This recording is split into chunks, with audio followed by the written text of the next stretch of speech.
Welcome back to the deep dive. Today, we are attempting something pretty ambitious. Extremely ambitious, I'd say. Usually we take a book or, a specific article and we just dissect it piece by piece. Yeah. But today, we're actually building something. We're trying to construct what we're calling a universal blueprint. Right. And I have to be honest, when I first started looking through the source material, combining the super rigid structure of Y Combinator's pitch decks with the scientific methodology of Eric Ries's The Lean Startup, I was a little skeptical. Skeptical. How so? Well, it feels like we're trying to mix oil and water, right? Right. You've got Y Combinator, this elite Silicon Valley machine. It's the force behind Airbnb, Stripe, Dropbox. It's all about hypergrowth. It's very capitalist, very go, go, go. The accelerator model. And then you have the Lean Startup, which is, well, it's science. It's a methodology. It's almost about slowing down to measure things properly. Can you really mash those two worlds together into a single cohesive blueprint? Not only can you, but I think you must. And I think your skepticism is actually the perfect place to start this deep dive. Because most people put these frameworks in a box. They think this is just for, 20-year-olds in hoodies coding in a garage in Palo Alto. Right. Just for tech startups seeking venture capital. Exactly. But the mission here, the whole point of this, is to create a guide for any human institution, and I love that phrase, any institution designed to create a new product or a new service under conditions of extreme uncertainty. Conditions of extreme uncertainty. I want to double click on that phrase because that's the key, isn't it? That's the catch-all. It is everything. Look, if you were opening a new kind of bakery in a neighborhood where you have no idea about the foot traffic or what people's tastes are, that's extreme uncertainty. Okay. If you're a nonprofit trying to drill wells in a region where the local politics are unstable and you don't know if your equipment will be accepted, that is extreme uncertainty. Even in a big company. Especially in a big company. If you are a manager at a Fortune 500 company and you're tasked with launching a new internal division or a new product line, that's a massive amount of uncertainty. So this blueprint isn't really a how to pitch a VC guide. It's more of a how not to screw up your project guide. That's a perfect way to put it. It's an industry agnostic framework. So what we're going to do is walk through a 15-slide deck structure. But I need you, the listener, to understand something critical right from the start. What's that? This deck. It is not for an external audience. It's not for show. It's not about performance. It's a strategic compass for you and for your internal team. Right, because the core problem we're trying to solve here isn't how do I get a check from an investor? It's something much, much deeper than that. It's about waste. Colossal, tragic waste. I really want you to just take a second and picture the sheer amount of human energy of life force that goes into building new things. The late nights, the missed birthdays, the stress, the passion. All of it, the capital. Yeah. And now picture how often those things launch to. Complete silence. Crickets. Nobody cares. And that, to me, is a tragedy. It's a profound waste of human potential. The whole just do it mentality, which marketing departments love, by the way, is actually terrible business advice when you don't know what it is yet. So we need to move from just do it to build, measure, learn. Yeah. It's a disciplined scientific process. okay, I'm sold. The stakes are high. We don't want to waste our lives building things nobody wants. So let's get into the nuts and bolts. We have 15 stops on this roadmap, 15 slides. Let's start at the very beginning. Slide 1, the title and what's called the YC one-liner. This is your definitive first impression. And Y Combinator, or YC as people call it, is famous for being absolutely unyieldingly ruthless about this first step. I've seen some of these one-liners in the wild, and frankly, most of them are terrible. They're always something like, we are a synergy-driven, blockchain-enabled platform for next-gen paradigm shifts in the B2B space. And when you hear that, what do you actually know about the business? Absolutely nothing. Zero. I don't know if they sell shoes or software or spaceships. That is what we call marketing fluff, or, my favorite term, success theater. It's designed to sound impressive, but what it really does is hide a fundamental lack of understanding. So YC cuts through that. With a machete. The YC format is incredibly strict for this very reason. It forces you to strip away all the fluff. The format is company name, logo, and a single sentence that must follow the structure. We build X for Y. We build X for Y. It feels almost, I don't know, too robotic, doesn't it? Don't you want to add some sizzle? A little bit of the why we're changing the world flavor? You earn the right to talk about the sizzle after you've proven you understand the steak.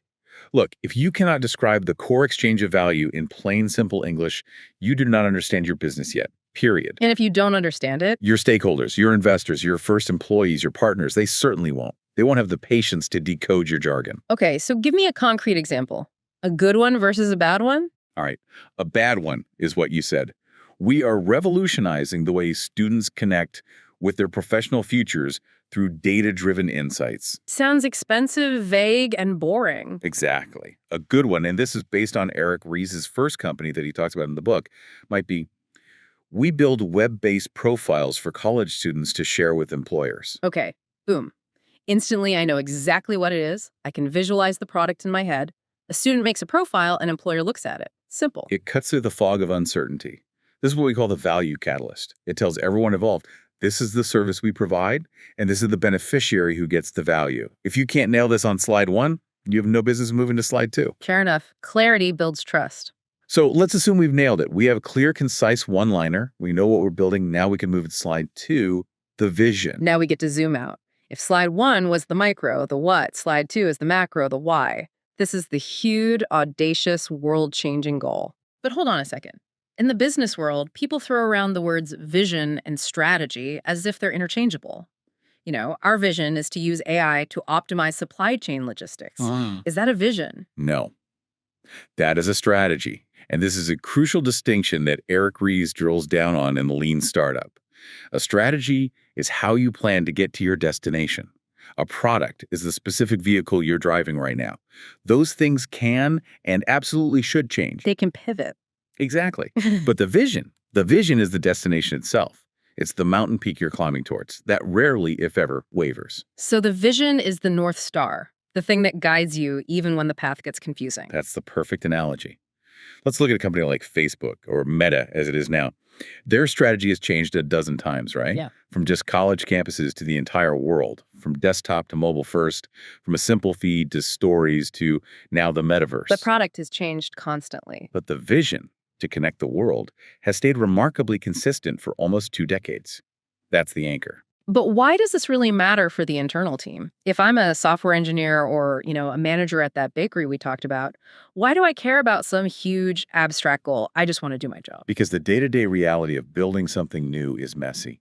It's often painful. You will have days where everything breaks. You'll have entire months where growth stalls and you feel like a failure. The trough of sorrow. The trough of sorrow, exactly. If your only motivation, your only vision is to make money, your team will quit the moment the money isn't there yet. Making shareholders rich is not a great rallying cry when you're sleeping under your desk trying to fix a server crash. And it's not going to get you through the tough times. No, you need what Ries calls that youthful enthusiasm, the sheer audacity to dare the world to stop you. Slide 2 answers the fundamental question. Why does this institution even exist beyond just making a profit? It provides the emotional fuel to persevere through the messy reality of the present. Okay, so we have our North Star, our destination. But a destination without a starting point is just a daydream. That has to bring us to slide 3, the problem. Or, as I prefer to call it, the customer pain. And this is where we have to get really, really strict about the word value. All right, so how does the lean methodology define value? It's not just about features or technology. Not at all. The definition is brutally simple. Value is providing a tangible benefit to the customer. Yeah. Anything else, and I mean literally anything else, is waste. That is a very hard line to draw. So if I'm in a 2-hour meeting about our internal rebranding or designing a cool new logo for our t-shirts, is that technically waste? If it doesn't eventually, somehow, contribute to a benefit for the end customer, yes, it is waste. And in slide 3, what you're doing is identifying your core leap of faith. The big assumption. The big assumption. You're stating, I believe that a specific group of people has this specific painful problem. But, and this is the part that almost everyone misses, that statement is just an assumption. It is a hypothesis that must be tested. This reminds me of the story Eric Ries tells about his very first company, Catalyst Recruiting. They had everything going for them, a great team, brilliant technology, tons of funding. And they failed miserably. Why? What went wrong? Because they were solving a phantom problem. They made a leap of faith assumption that college students desperately wanted to create these detailed, elaborate online profiles to share with potential employers. They spent months, maybe years, building the perfect product to solve that assumed problem. And when they launched it, Nobody used it. the pain they thought existed. This idea that students felt their paper resumes were inadequate, it just didn't exist. The students did not care. They were fine with their Word document resumes. Wow. That has to be one of the most devastating feelings. To build a perfect product that solves a problem nobody actually has. It is the single most common way that new ventures die. Not because they couldn't build the product, but because the market didn't want it. So slide 3 is all about proving the pain exists. And not with some generic market research report. God, no. A report that says the online recruiting market is a $10 billion industry is useless. I want to know, did you personally talk to 10 college students? Did you show them your idea? Did they tell you in their own words that they hate their resumes and are desperate for a better way? You need real qualitative evidence. Get out of the building, as the saying goes. Precisely. You have to witness the problem in its natural habitat. Okay, so let's say we've done that. We got out of the building. We found a real migraine of a problem, a genuine pain point. Now we get to offer the aspirin. Slide 4. The solution. The value catalyst, revisited. But here is the critical mental shift that the learner listening to this needs to make. The solution you put on slide 4 is not the final product. It is not the Mona Lisa. It is not set in stone. It's not. Because usually this is the slide where the founder pulls out the shiny, beautiful prototype and everyone in the room oohs and ahs. And that's fine for a performance, for a pitch. But for you, for the internal team, the solution is just a vehicle. It's a vehicle to enter the build, measure, learn feedback loop. So it's an experiment. It's a series of experiments.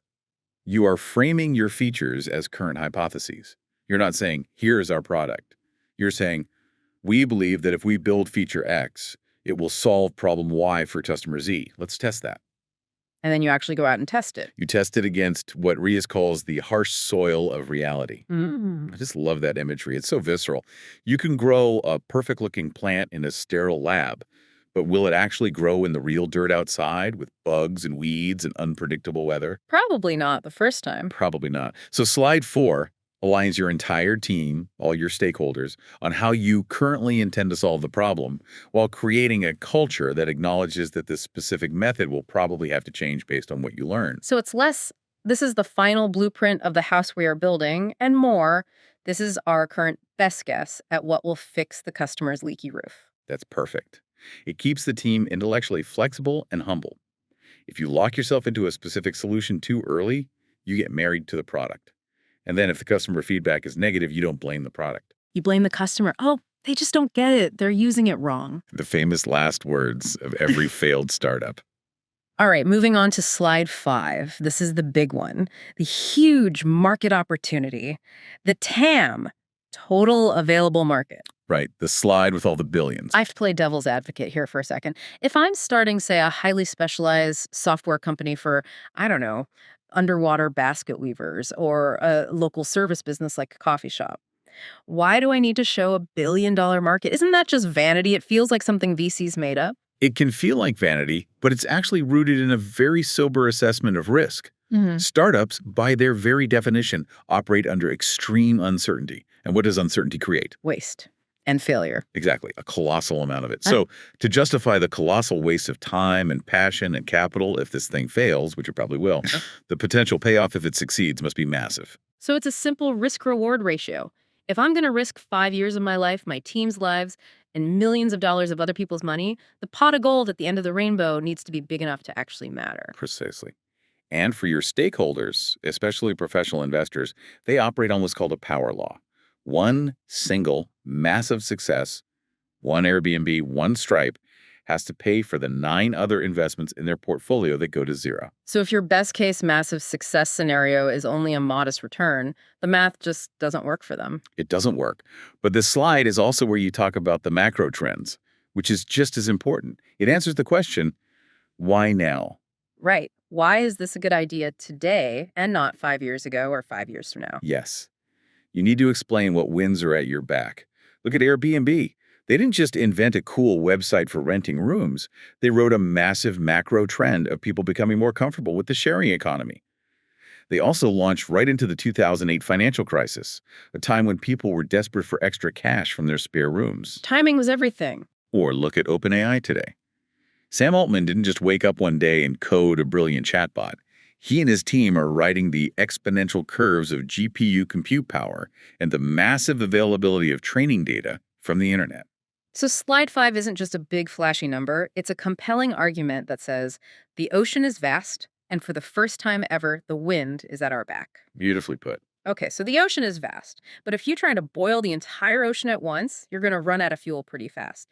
That brings us, I think, logically to slide 6, the market niche, or as you call it, the wedge. The wedge. I love this visual metaphor. You have this massive TAM, this giant block of wood, but you can't just smash it open. You need to find a tiny crack, insert a wedge, and tap, tap, tap until you split it open. That wedge is the SOM, the serviceable obtainable market, your first foothold. Exactly. This seems completely counterintuitive to most ambitious founders, doesn't it? They want to stand on stage and say, our product is for everyone. And that's a death sentence. If you target everyone, you end up targeting no one. Your marketing messages become generic and bland.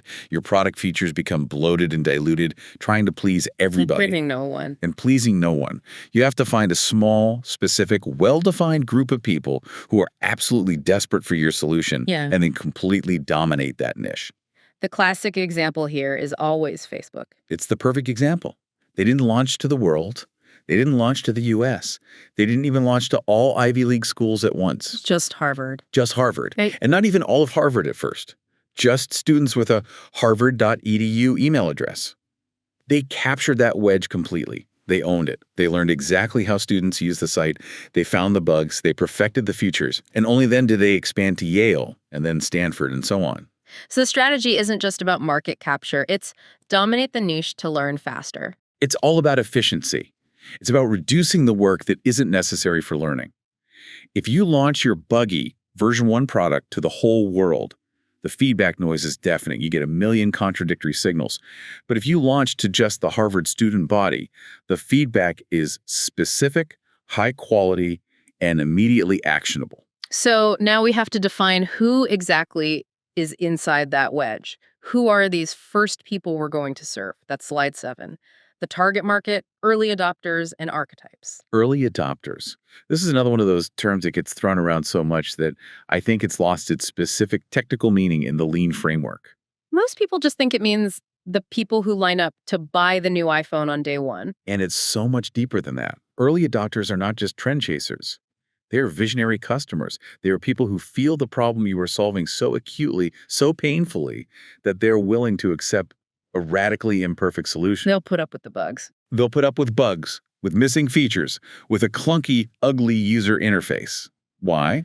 Because the pain of their current situation is far worse than the pain of dealing with your janky 80% finished product. And finding these people is crucial because your MVP, which we're about to get to, is going to be janky. If you target the mass market with an MVP, they will crucify you. They'll leave 1-star reviews and say your product is broken. Because the mass market demands safety, reliability, and perfection. Early adopters just demand a solution, any solution. So in this slide, you need to create what's called a customer archetype. Not just demographics. No, not males, 1835 who live in cities. That's useless. I want a humanized profile. This is Dave. Dave is an IT manager at a mid-sized company. He spends 4 hours every single day resetting employee passwords, and it is driving him insane. You can feel Dave's pain. You know what to build for Dave. But again, and I'm going to sound like a broken record here, this beautifully written profile of Dave is still just a hypothesis, right? It's a guess until you verify it. Always. Eric Ries talks about this with IMVU, his second company. It was a 3D avatar chat world. Their initial hypothesis for their target market was teenage boys who would want to invite their real-life friends to come hang out in this virtual world. Which makes perfect sense for a social network. You need a network effect. Logic says yes.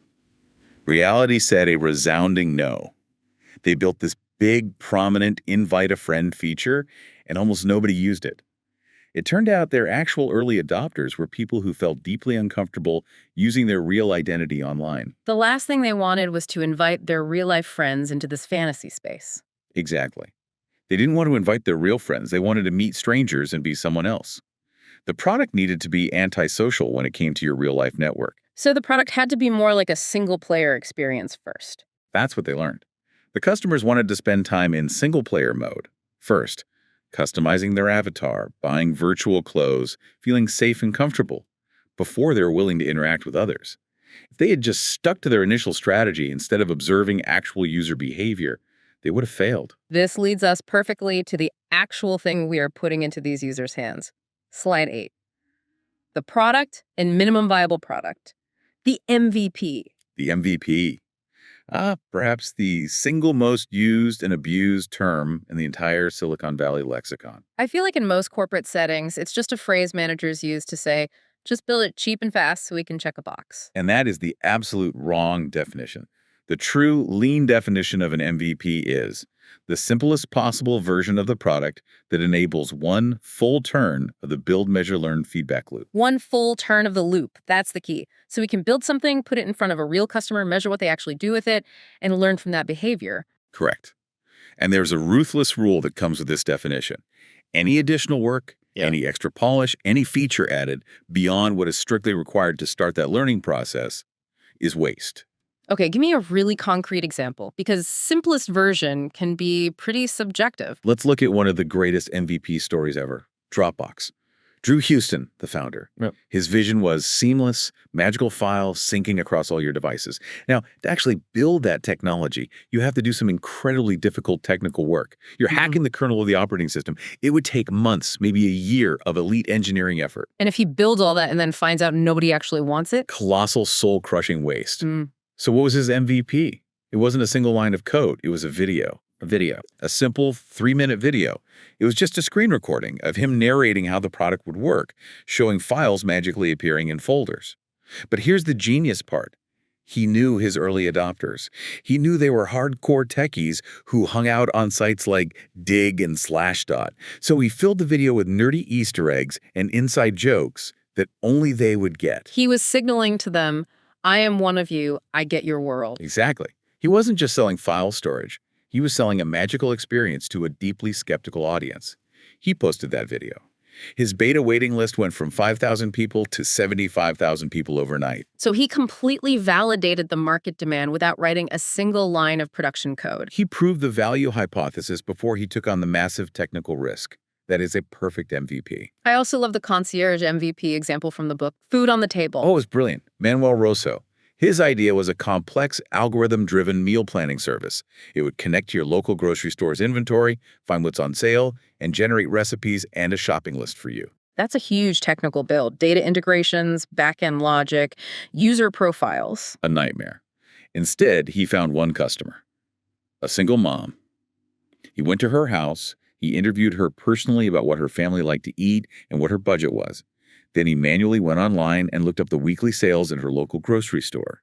He wrote out the shopping list by hand, and then he physically went to the store, bought all the food, and delivered it to her. He was the algorithm. He was the software. He was the software. It was completely, utterly unscalable. But he learned more in that 1 week about the real-world complexities of how a busy family shops for food than he would have in 6 months of isolated coding. And then there's the famous Zappos story. Nick Swinmurn.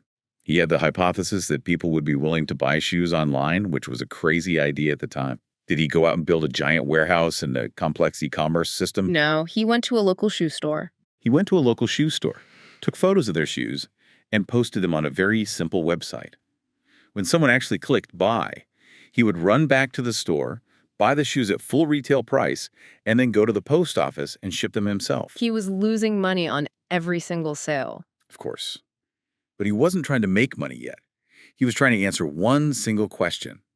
Will people buy shoes online without trying them on first? And the answer was a clear yes. Once he had that validated learning, then he went out and raised the money to build the warehouse. This all requires checking your ego at the door, doesn't it? You have to be willing to look a little amateurish, a little unscalable, to get that pure, unadulterated data. There's a great quote for the book. If we do not know who the customer is, we do not know what quality is. Polishing a product that nobody wants is the definition of high-quality waste. Okay, so we've launched our MVP. It might be a video, a concierge service, a simple website. We have a few users. Now, how do we actually know if we're succeeding? That brings us to slide 9, traction. Or validated learning and metrics. And this is where we have to fight the most dangerous, seductive enemy of any new venture: vanity metrics. The dreaded hockey stick chart. One everyone loves to show in board meetings. Look, we have 10,000 downloads. We have 1 million page views. Those numbers feel amazing. They make you feel like you're winning. They make investors nod their heads. But they are usually lies. Why are they lies? A download is a download, isn't it? They're lies because they don't tell you anything about the underlying health of the business. Look, if you pay Google $1 million for ads, you can get 10,000 downloads for almost any app. But if all 10,000 of those people open the app once, get confused, and delete it the next day, you are not successful. You are dead. You just haven't admitted it yet. So what should we be measuring instead? What's the antidote to vanity? The antidote is something called innovation accounting. And the most powerful tool in innovation accounting is cohort analysis. Okay, cohort analysis sounds like something from a statistics exam. Can you break that down for me? How do we actually do this in a simple way? It's actually much simpler than it sounds. Think of your business as a bucket with a hole in it. A cohort is just a group of people who all started using your product at the same time. Let's say 100 people sign up in January. That is your January cohort. Got it. A batch of users. Exactly. Now, you check back in February. How many of those original 100 January people are still actively using your product? Let's say only 10 are left. That means you have a 10% 1-month retention rate. Your bucket is very leaky. Okay, that's not great. No. Now, let's say in February, you launch a big new feature that you think will make the product better, and you get another 100 new signups. That's your February cohort. You check back in March. If only 10 of them are left, your retention is still 10%. So even if my chart of total users is going up and to the right because I keep pouring new people on the top? The bucket is still just as leaky. You haven't actually improved the core product. You are just spinning your wheels. Validated learning is when you see the retention of the February cohort improve to, say, 15%, and then the March cohort improves to 20%. That is empirical proof that the changes you're making are actually creating more value for customers. And this was the exact problem at IMVU, wasn't it? Their total user graph looked fantastic, but when they finally did a cohort analysis, they saw that the retention for each new cohort was flatlining. They were just pouring water into a sieve and calling it growth. Innovation accounting forces you to stop looking at the hose and start looking at the leak. Okay, so we're measuring the right things, we're fixing the leaks, we're seeing retention improve, but eventually we have to get paid. That's slide 10, the business model. The value capture strategy. This is actually very simple, but it's amazing how often it gets overlooked. You have now validated that you create value for customers. Now you must ask, can you capture some of that value for yourself? It's not just a case of we'll get a ton of users and then figure out monetization later. That was the classic strategy of the first.com boom. Get eyeballs, then sell the company to Yahoo. That world is long gone. Monetization isn't something you bolt on at the end. It is a core feature. It is part of the product hypothesis that must be tested. You have to test. Will people actually pull out their credit card? And will they pay enough to cover our costs and make a profit? Exactly. And this leads directly into how you scale, because that captured value, that revenue, is the fuel for your growth. Which brings us to slide 11, the growth engine. Now, this is one of the most technical, but also one of the most powerful sections of the lean startup. And frankly, it's where most founders get very confused. It's easy to get confused. There are 3 primary engines of growth. And here's the single most important rule. You should focus your efforts on optimizing one and only one at a time. Only one? Why not try to do all 3? More growth is better, right? Because they require completely different metrics, different product features, and different team mindsets. If you try to chase all 3 at once, you will get pulled in a dozen different directions, and you will fail to properly optimize any of them. Okay, let's walk through them. Engine number 1, the sticky engine. This is for products that are designed for long-term engagement and high retention. Think of database software, your gym membership, a Netflix subscription. The key metric here, the only one that really matters, is churn. The percentage of customers who leave each month. The math is beautifully simple. If your rate of new customer acquisition is higher than your rate of churn, you grow. If you lose 50 customers a month, you must sign up at least 51 just to stay alive. So the main strategic focus for a sticky engine isn't get more users, it's do whatever it takes to keep the users we already have. Precisely. You invest in customer success, amazing support, rock-solid reliability. That's where you spend your energy. Okay, engine number 2, the viral engine. This is where growth happens as a natural side effect of people just using the product. The classic example is Hotmail. You send an email, and at the bottom there's that little signature.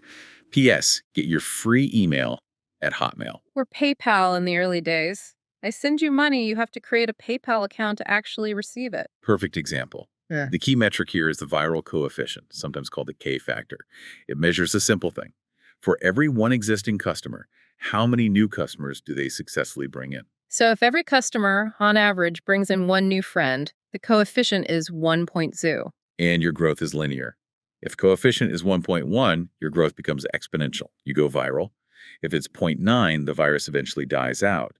You're close, but you haven't achieved true product market fit for viral growth. So if you're building a viral engine, you don't spend money on ads. You spend all your time optimizing the invite loop and making it smoother. You obsess over reducing friction in that loop. Correct. And finally, engine number 3, the paid engine. This is the most traditional form of growth. It's simple arbitrage. You pay money to acquire a customer. This could be through Google Ads, a sales team, billboards, whatever. The math here is all about the cost per acquisition, CPA, versus the lifetime value, LTV. Right. If it costs you, on average, $100 to acquire a new customer, that's your CPA, and that customer pays you a total of $100 misty over their entire lifetime as a customer, that's your LTV, you have a $50 marginal profit. You can then take that $50 and reinvest it to buy another half of a customer. It's a machine. You put $1 in and you get $1.50 out. It's a money printing machine, as long as LTV is greater than CPA. But if your LTV is only $90 and your CPA is $100, you are setting cash on fire. The faster you grow, the faster you go bankrupt. This is exactly what happened to IMVU in their early days. They were spending a ton of money on ads before they had fixed their leaky bucket and knew what a customer was actually worth. So the takeaway is, pick your engine, measure the one variable that matters for that engine, and ruthlessly ignore the rest. Focus is everything. And while we're focusing on our own growth, there are other people out there trying to kill us. That's slide 12, competition. Right, the advantage of speed. I find that founders are always paranoid about this. What if Google steals my idea? What if a better funded competitor launches next week? Is that a valid fear to have? Honestly, usually no. The idea of the secret idea is a myth. Ideas are cheap. Execution is everything. The only real sustainable advantage a startup has is organizational. It is the institutional superpower to learn faster than anyone else. It's the OODA loop concept from military strategy. Observe, orient, decide, act. Whoever can cycle through that loop faster wins. Precisely. If you can go through the full build, measure, learn loop in 2 weeks, and your big bureaucratic competitor takes 6 months to approve a new feature, you will win. You will be 3 or 4 iterations ahead of them by the time they even launch their version 1. Let's talk about using analogs and analogs here to map the competitive landscape. Can you explain that with the iPod example? It's a great one. Absolutely. Yeah. So when Steve Jobs and Apple were first looking at the digital music space, they had an analog, a historical precedent that was similar. That was the Sony Walkman. The Walkman proved a crucial assumption that people were willing to listen to their own private music collection in public using headphones. That behavior was validated. Validated. But they also had a powerful analog, a precedent that pointed in the completely opposite direction. That was Napster. Napster proved that people desperately wanted digital music, but it also strongly suggested that they would never pay for it. So the analog suggested the entire business model was fundamentally broken? Exactly. Jobs and Apple had to make a courageous leap of faith.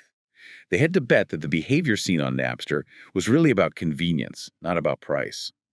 They bet that if they could create an experience for buying music that was 10 times easier and better than stealing it, people would actually pay. And he was right.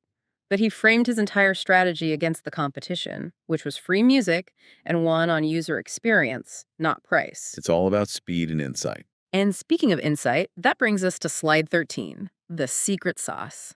This is where we talk about the most important strategic decision a startup can make. Pivot or persevere. A pivot isn't just a fancy word for giving up, is it? No, not at all. A pivot is a structured course correction.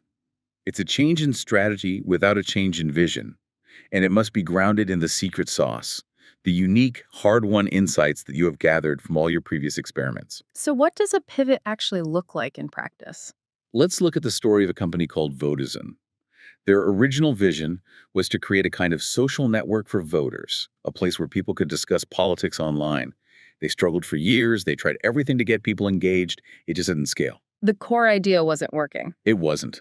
But they noticed one small, almost insignificant thing buried deep inside their platform was a little tool that let users quickly verify their voter registration status.